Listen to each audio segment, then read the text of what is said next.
வணக்கம் நேயர்களே, இது சேனல் ஜி. திருவிளையாடல் புராணம் தொடர் சிந்தனையில் இன்று வர்ணன் விட்ட கடலை வற்றச் செய்த படலம். வர்ணன் விட்ட கடலை வற்றச் செய்த படலம்.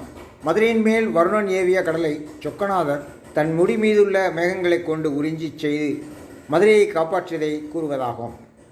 சித்திரையில் வரும் பௌர்ணமியில் சொக்கநாதரை வழிபடுவதன் பலனை இந்திரன் எடுத்துரைப்பது, வர்ணன் சோமசுந்தரை சோதிக்க எண்ணியது ஆகியவை இந்த கதையில் விளக்கப்பட்டுள்ளன.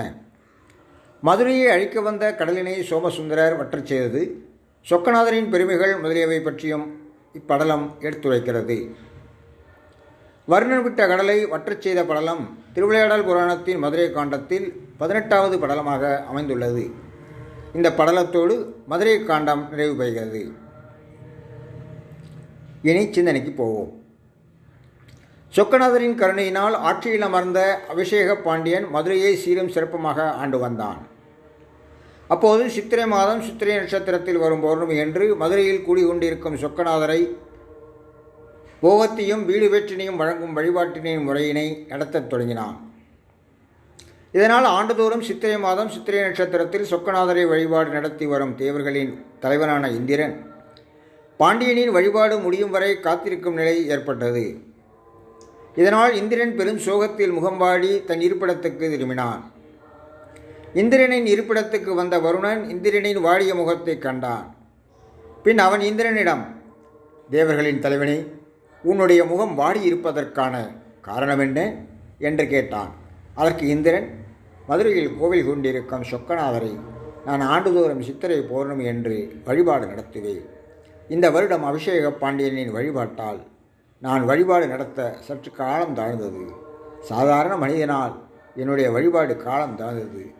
அதனாலேயே என்னுடைய மனம் துன்பமடைந்துள்ளது என்று கூறினார். யார் முதலில் வழிபாடு நடத்தினால் என்ன?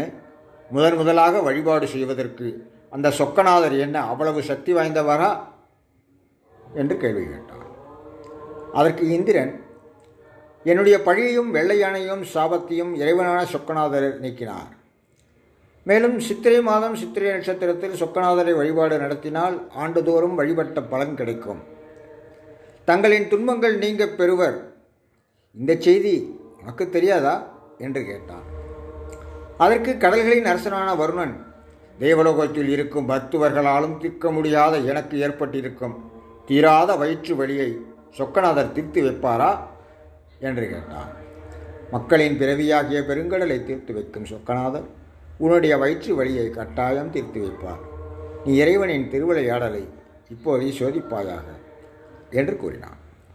வருணன் சென்று வெள்ளியம்பலத்துள் ஆடும் பெருமானின் திருவிளையாடலை கண்டு வயிற்று வலியை நீக்கிக் கொள்ள கருதி ஒலிக்கின்ற கடலை விரைந்து அழைத்தான். பின் நீ மதுரையை அழிப்பாயாக என்று வருணன் கட்டளையிட்டான்.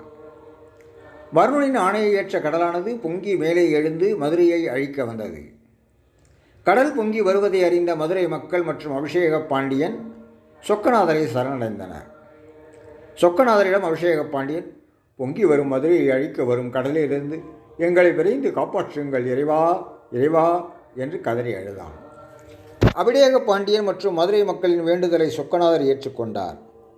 தன்னுடைய சடையில் கூடியிருந்த மேகங்களிடம் பொங்கி வரும் கடலினை குடித்து அதனை வற்றும்படி செய்யுங்கள் என்று கூறினார். இறைவனின் ஆணையின்படி 4 மேகங்களும் உயர்ந்து எழுந்து பொங்கிய கடலின் நீரினை குடித்தன. மதுரை நகரானது கடலின் துன்பத்திலிருந்து தப்பியது. அபிஷேக பாண்டியனும் மதுரை மக்களும் தங்களை காத்த சொக்கநாதரை பலவாறாக போற்றி வழிபாடுகள் செய்தனர். இந்த படலம் கூறும் கருத்து என்னவென்றால், இறைவனின் திருவடிகளை சரணடைந்தால் பிறவியாகிய பெருங்கடலை கடக்கலாம் என்பதே ஆகும். இறைவனின் திருவடிகளை சரணடைந்தால் பிறவியாகிய பெருங்கடலை கடக்கலாம் என்பதே இந்த படலத்தில் சொல்லப்படும் கருத்தாகும். அன்பு நேயர்களே, இது சேனல் ஜி.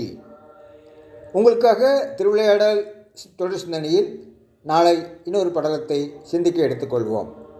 உங்களிடமிருந்து அன்பு வணக்கம் கூறி விடைபெறுகிறோம். நன்றி, வணக்கம்.